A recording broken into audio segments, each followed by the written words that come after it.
Assalamualaikum warahmatullahi wabarakatuh. My name is ENGKU ADNAN bin ENGKU Azri and I am the representative for NGO in Malaysian Nature Society MNS. Why should we care about nature? Why taking care of nature is important to us? How to keep the environmental safe for the nature? Did you know that Malaysia is home to approximately 210 mammals, 215 reptiles, 150 frog species, 115 snake species as well as at least 18 lizards. According to New Straits Times, Malaysia has earmarked 2.3 million hectares of forest for deforestation, an area larger size than the size of Perak, Pahang, Penang and Malacca combined and 100 times the size of Kuala Lumpur. This is statistic that was taken long ago and I strongly believe that since then it just went on a steady rise.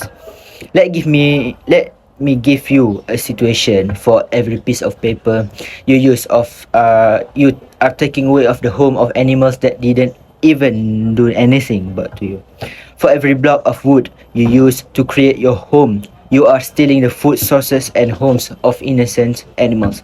Ladies and gentlemen, let that sink in. For every furniture you buy, you are destroying the world ecosystem, thinning the ozone layer and destroying this planet that we ourselves call home. Without further ado, let's move on to the first point of the day, which is the background of my NGO. It was decided that the important field notes and natural history recording that a group of British foreigners who were deeply committed to protect our country's rich natural heritage had gathered were important to the history of our country and should be made in public. In 1940, the Malayan Nature Society MNS was established with the publication of the first ever issue of the journal, with the mission to promote the conservation of Malaysia natural heritage.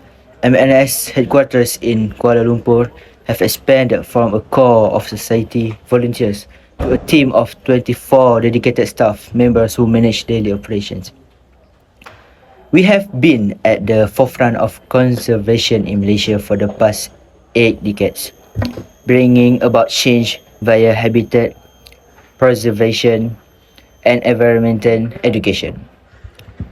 Because of the united efforts of its members, partners and sponsors, the MNS has grown into a strong voice for the preservation of Malaysia's natural heritage.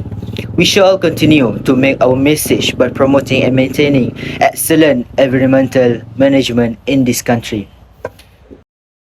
Address the unique needs of bird conservation, databasing, validation and promoting bird watching. We formed the Bird Conservation Council MNSBCC and the Bird Records Committee in 1995. A core principle of MNS is the appreciation and preservation of birds. Hornbills have been used as a model for managing and conserving habitat in Malaysia. They are an illustration of the landscape approach to biodiversity conservation which we employ to protect the Belum Temangor Forest Complex, with 10 species, 2 of which has restricted range and are internationally threatened.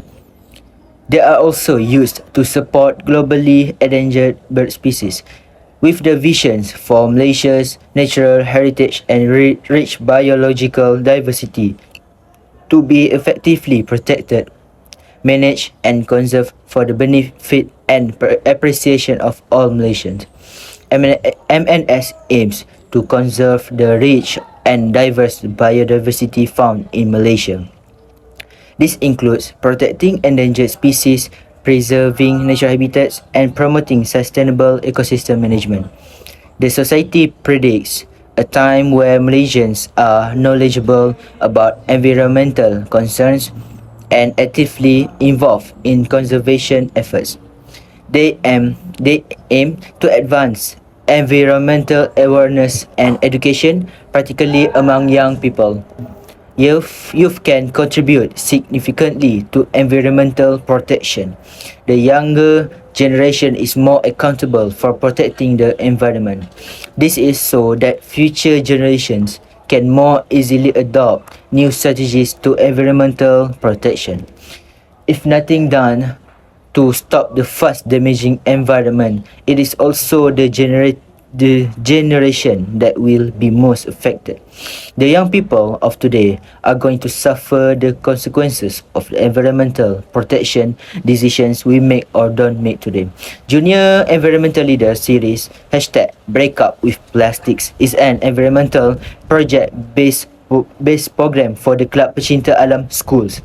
It is collaboration project between Malaysian Nature Society with Telekom Malaysia Berhad and Ministry of Energy, Science, Technology, Environment and Climate Change (MESTECC). This program aligns with the Malaysian's roadmap towards zero single-use plastics 2018 until 2030 in effort to abolish the usage of single-use plastics. Malaysia is the 12th richest mega center for biodiversity in the world, and we have over 185,000 species of animal species and 50,000 species of flowering plants. Unfortunately, our biodiversity is under threat, and many Malaysia flora and animals are listed under the World Conservation Union Red Data List. Malaysia tops the list under IUCN Red List of Threatened Species. To address the issue, we have embarked on a national initiative to list flora and fauna species according to IUCN guidelines. Let's move on into the exciting part of the speech, the program. Our program will involve preparing a gathering to encourage environmental responsibility among students. Apart from that, we'll set up Raptor Watch. Raptor Watch is a celebration of the migratory birds of prey, sometimes known as raptors, as they make their way back to the northern hemisphere to nest. The purpose of Raptor Watch is to educate the public about the needs to protect raptors and their habitats. 30 people and a 100k commitment are required from September 1 through September 14, 2024. This program consists of a 2 weeks operation that will be held consistently by the NGO and the participant who is involved. Program will be divided into 2 sections and 2 groups. The first section of this program will cover the weekends of the whole 2-week operation on 1, 7, 8 and 14 of September 2024. During this time, the team of volunteers will help us to be a facilitator to the school student in handling the program Work Environment Day. The ongoing upcycling competition for Work Cleanup Day, which has primary, secondary and Tamil school categories, will target 215 Tamil schools. Whereas on the weekdays, all volunteers are required to handle the students to planting at Belum Temengor. The purpose of planting is trees, reduce the amount of stormwater runoff, which reduce erosion and pollution in our waterways and may reduce effects of flooding. Many species of wildlife depend on trees for habitat. Trees provide food, protection and homes for many birds and mammals. After done the planting, volunteers will bring them to the beach to clean up the beach. Plastic pollution has a negative impact on tens of thousands of marine species globally, including sea turtles, seabirds and marine mammals. In order to reduce the issue caused by waste from the ocean and the threat that plastic pollution poses to marine life, beach clean-up are important. The need of separating 2 groups is because there will be some volunteers that go out in pursuit of the student. We also would need some help in the Raptor Watch. Group 2 is in charge in Raptor Watch activities. Activities include mangrove plant, fundraising sale and planting, nature videos, exhibits, guide walks, green music, nursery planting and community sharing sessions. So, it will make the event going smooth. Group 2 will also be responsible for the bird management department. We have a large bird cage where participants will see and bath the birds. There are more than 100 bird species to explore. We will also improve the bird's cage for birds' comfort. Exciting, right? Let's go on to the technical factors to make this event happen. How will the money funding be utilized or spent? Dear future donators, this is how the money that you guys donate will be spent. 100 ringgit will be spent on all things such as cage, equipment and food for both birds and participants who volunteer, and also prize for the participants. I am budgeting around 17k ringgit for the cost of birds management, as supplies both will not only be used during the event but for the coming years too. Supplies like food, shelter, nesting sites, and medical equipment, and a list of other medicines to treat these birds if they have any problem. Not only for this event but for the years after too. The other 30k ringgit will be spent on equipment such as vehicle service cost, gloves, capturing equipment, prize for the participants who join the program, and food for volunteers that participate in the event. I believe that it will be a wise course of action for you to donate into our company, as when you donate you will get benefits in return.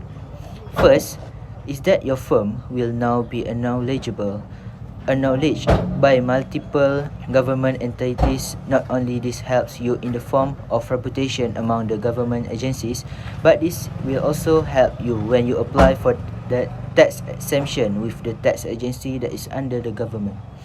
Second is that this enable you to get free publicity, as the firm's logo will be shown on all of our NGO's online platforms due to your being our sponsor, and it will also help your firm to gain good customer support towards your firm, as a study in 2010 has shown that 55% of consumers have a better outlook on business that give you a charity. I believe I have helped you to see that clearly it is win-win situation for all. Now let's move on towards the conclusion of speech today. Overall, I am confident that we have shown you all the benefits that we can bring to the table, and I'm sure you feel that same way too. A brief explanation on my speech today is that I have explained three things today, which was background of my NGO, about the program event, and how will the money be utilized. As we come towards the end of my speech, I would like to leave the audience with a quote from Margaret Mead, which reads, "Never doubt that a small group of thoughtful, committed citizens can change the world. Indeed, that is the only thing that ever has." Thank you. That's all from me. Thank you.